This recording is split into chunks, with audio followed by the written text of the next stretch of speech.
Right, yes guys, hope you are all good whatever time of the day you are watching this video.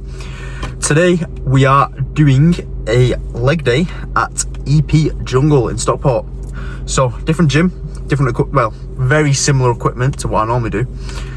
The only reason that I'm going, the main reason that I'm going down here today is for the Cybex squat press, because it has gone from Kings and that is genuinely the only leg press where I never, and I mean never, get any knee pain whatsoever. So I don't want to go back to the other leg presses that tend to give my knees quite a bit of shit.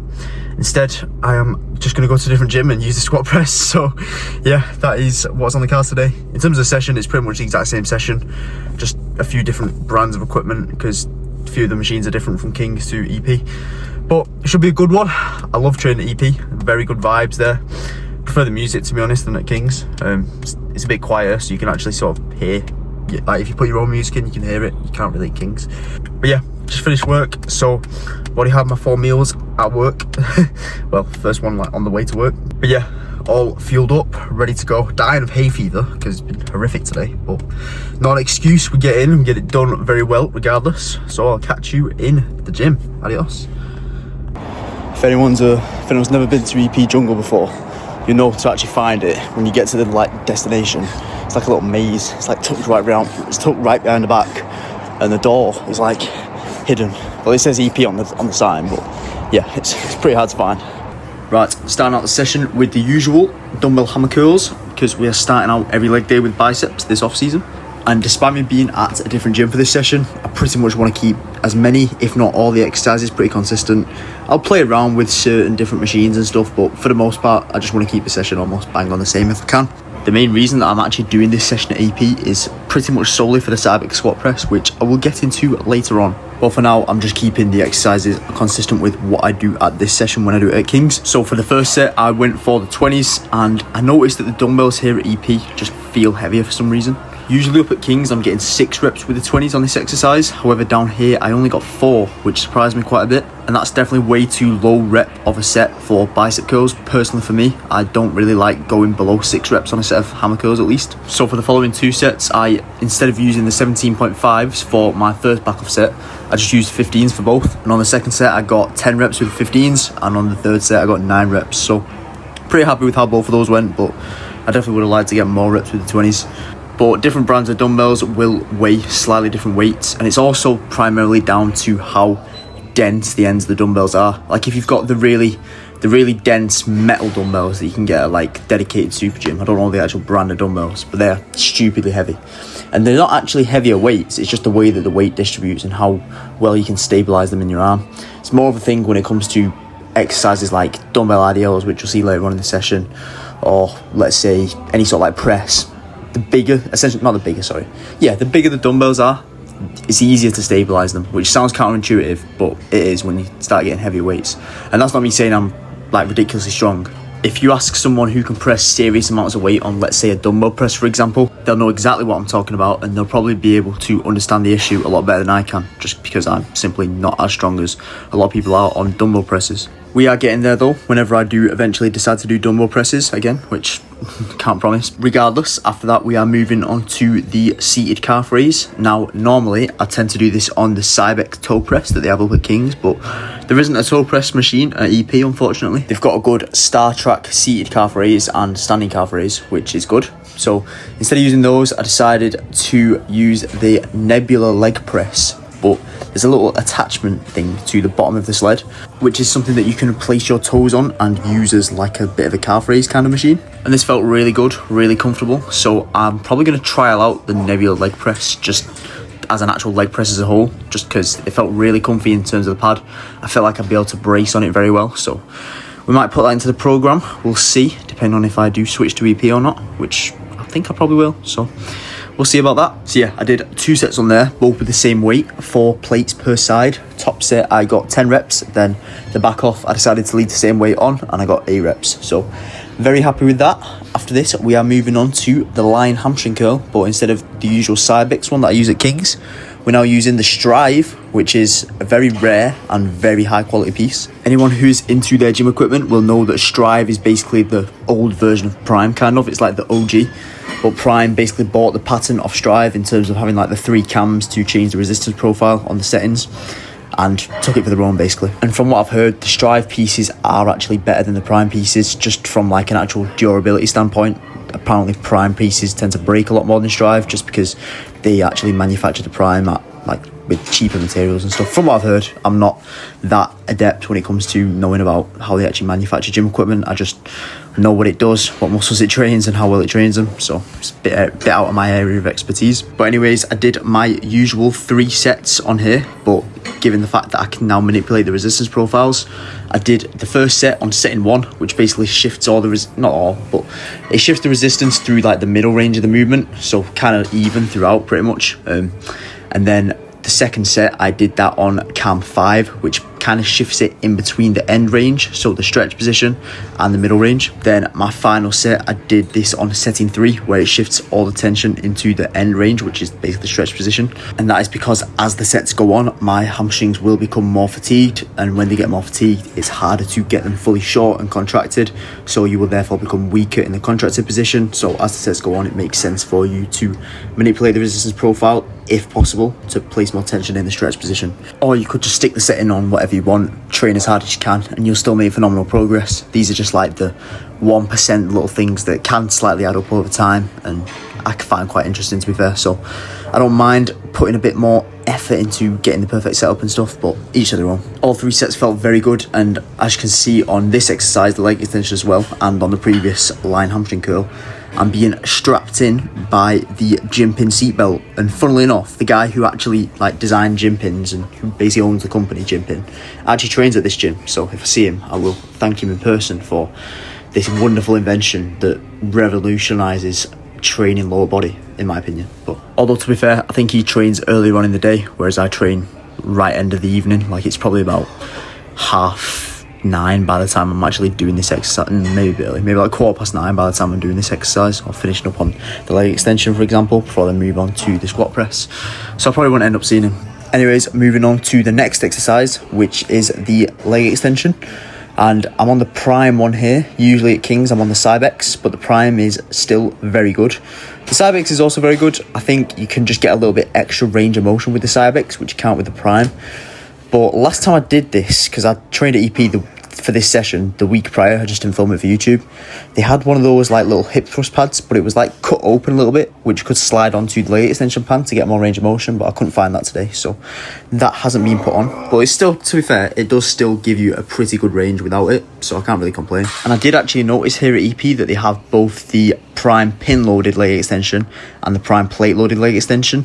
And the reason that I'm on the pin loaded one as opposed to the plate loaded one is quite simply because at this stage of my session, I don't want to be wasting my energy putting plates onto a machine when I could use pretty much the exact same machine, but load the plates by pulling a pin out and putting it into a different slot, as opposed to picking up however many 20 plates you need to load up the plate loaded Prime leg extension. And that does sound kind of lazy, but it's not really. I'm just trying to have more energy in place so that I can actually give my sets more energy, as opposed to just expending energy and then having less energy to actually give my working sets, because those are what build muscle. Loading plates onto the machine, unfortunately, past a certain point, will not build you any more muscle. But in my opinion, they are both phenomenal pieces of equipment, so whichever one you use, you can still make great progress on them.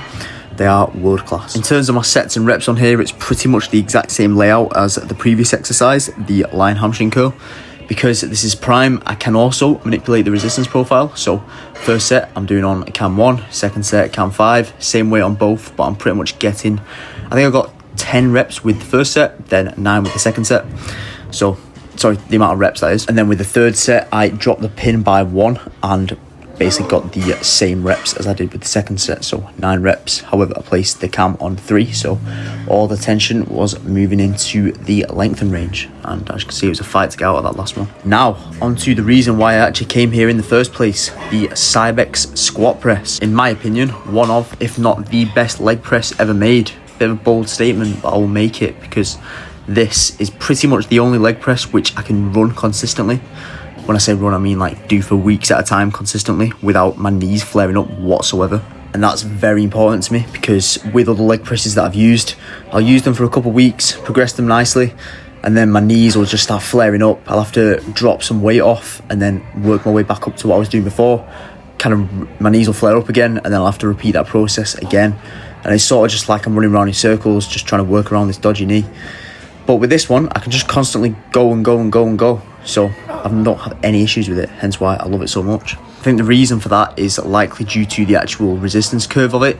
It is a bit easier out the hole when my knee is in a little bit more of a vulnerable position, and it gets harder to lock out, which theoretically you kind of want it to be a little bit harder in the pole. But for me, with my knees, this resistance curve is perfect. It also allows you to get really good range of motion, a lot better range of motion than several other leg presses will. And it just feels really smooth. Like, you can really brace against the pad a lot. Now, I do think that the plates at EP are a little bit lighter than the ones are at Kings, because when I did this exercise at Kings, when it still had the Cybex squat press in, I did 5 plates and I got 5 or 6 reps, I think. Whereas here, I got 8 with the top set of 5 plates and a 2.5 each side. So two extra reps and an extra 2.5 kilos compared to what I did at Kings. And then with the back off, I took the 2.5 kilo plates off, and I think I got 9 here with the just 5 plates aside. Never mind, I was telling a lie, I got 7, but that is still more reps than I did on my top set when they had one at Kings a couple of weeks ago. And this is the back off set that I got 7 on, so pretty happy with that overall. I definitely think that I could have braced a little bit better on both of these 2 sets. Could have probably pulled myself in a little bit more. But I'm happy with how it went, and I am still just getting back used to doing this movement again, because prior to starting doing it again a couple of weeks ago, I hadn't used this machine for nearly 6 months. And you do kind of forget little like tricks in terms of your bracing, little cues that you have in terms of where you place your feet, etc. You need to sort of like relearn it, which can take a couple of weeks or a couple of goes at it. But given the fact that I've used it a lot in the past, I don't imagine that it will take me too long to just get properly back into the groove. Now, after this, we are moving on to the usual dumbbell RDLs, and we are using the same weight as I normally do at Kings. Usually at Kings, top set is 70 kilos in each arm. At EP, it is still 70 kilos in each arm, but the dumbbells do feel a little bit different. They do feel a lot harder to stabilize. The weight tends to shift a little bit further forward, like the dumbbell wants to like angle a little bit, so I've got to really be mindful of placing my hand in the correct position on the dumbbell, because then it's not like a straight handle, it's a little bit thicker towards the middle of it, which I don't really like, but it is what it is. And that did make it feel quite a bit harder. However, I've noticed that I've kind of unintentionally just started pausing my reps on these, which is good. I like to pause my reps. It means I'm controlling the eccentric a lot more, making sure that I'm not using momentum to initiate the movement. And despite using dumbbells that are a little bit harder to stabilize and still pausing the movement, being more controlled with it, I only dropped a rep compared to what I was doing at Kings on both of these sets with the same weights, so 70 kilos then onto the 65s. So I'm happy with that. I also came out of these 2 sets with my glutes feeling absolutely lit up, which is exactly what I want. I don't really want to be feeling too much, let's say, lower back or even upper back on these exercises. I want it to be glutes. That gives a good indicator that I am executing the exercise properly. Then after those 2 sets, we are moving on to the last exercise, which is a bit of a new addition. Previously, I was doing abs at the end of these lower days, but I've moved my abs onto my rest days now, so I can hit them 3 times a week. And I've put in 1 extra set of adductor at the end of this session, and I'm using the Prime adductor here, which in my opinion is probably one of, if not the best adductors ever made. Sorry, out of the ones that I've used at least. I can't speak for any adductors that I haven't used, but this and the Nautilus Nitro are phenomenal. They're actually heavy, like you don't need to do stupidly high rep sets with the stack or gym pin to add extra weight to the stack. And because my adductors have been used throughout the session on like the squat press, for example, and even RDLs a little bit, just to sort of like stabilize, I have put the cam on setting 3 so I can basically train them in their most stretched position, which is kind of opposite to how I would place it on the other leg day, where I would, if I was doing the Prime adductor, I would use it on cam 1, because I do that exercise as basically my first leg exercise with the session. I do a bit of arms before it, and then I move on to the adductor to sort of like warm up my hips and just get me in the groove, ready to then crack onto the big compound exercises. But yeah, I had a good set on here. I managed 7 reps with, I think, 68.3 or something, whatever the weight is. Felt good. Anyways, on some posing.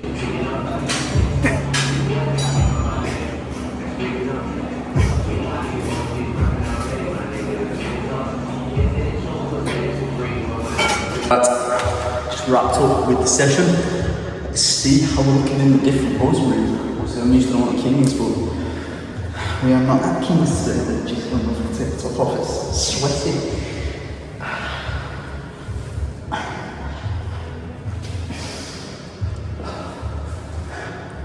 I don't know how we get this back on.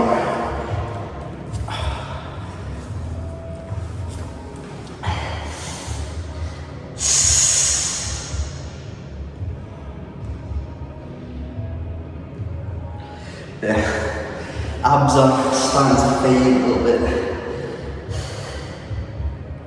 which tells me that maybe one more month, maybe it's another 6 weeks or so of pushing up, and then it'll probably be time to, oh, Jesus, fucking adults are looking to shit.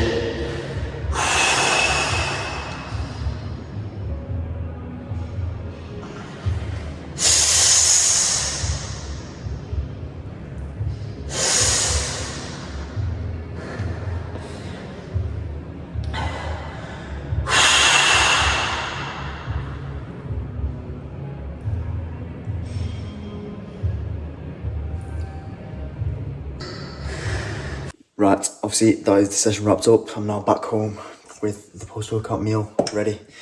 I showed you that in the last video, so I'm not going to go into it here, but good session, pretty good session. Squat press went up exactly how I wanted it to. Isolations all felt pretty good. My quads feel written off now, exactly how I want them to feel. So yeah, can't complain. I do like EP Jungle a lot as a gym. I have trained in quite a few different gyms, but if you're talking just purely down to kit, I think the best 3 gyms that I've ever trained at would be Ultraflex Rotherham, trained by JP Gym down in Cheltenham, and EP Jungle. I don't think any other gym that I've trained at personally comes close in terms of kit. A very close 4th would be Kings, the gym that I train at normally, and it's very underrated when it comes down to kit. But to be honest, EP is just very quiet. I think it's because I've trained at Kings for so long now. And when you go in Kings, you'll hear it in like the background of some of my videos. If I haven't blocked it out, they blast the music. And at first I was a bit funny about it because, not funny, like it took a while to get used to, because prior to joining Kings, I trained at a gym where they'd play music, but it was a lot more chilled music, and you kind of have to put your own headphones on to get sort of psyched up. And I get psyched up and I do my sets really well anyway. But there's almost something about just having loud dance music on that just sort of gets you like a bit like, whoa, like woken up almost. Especially in between sets, it does sort of stop you just fizzling out a little bit. But there's also a drawback to that. It means you might not sort of calm down in between your sets. So there's definitely pros and cons to both, but I do really like just the vibe of that, having that sort of music on at Kings. And yeah, I could put my own headphones in, but I don't know what it is, but when I have my own headphones in, it's not the same, or at least it doesn't feel the same as having it come through a speaker. But regardless, still an absolutely fantastic session. I might make the move to EP, I might not, I'm just gonna see. I'll probably do a good few more sessions up at Kings, and then I'll decide from there. But yeah, that is video done, so I'll catch you in the next one. Like and subscribe. Adios.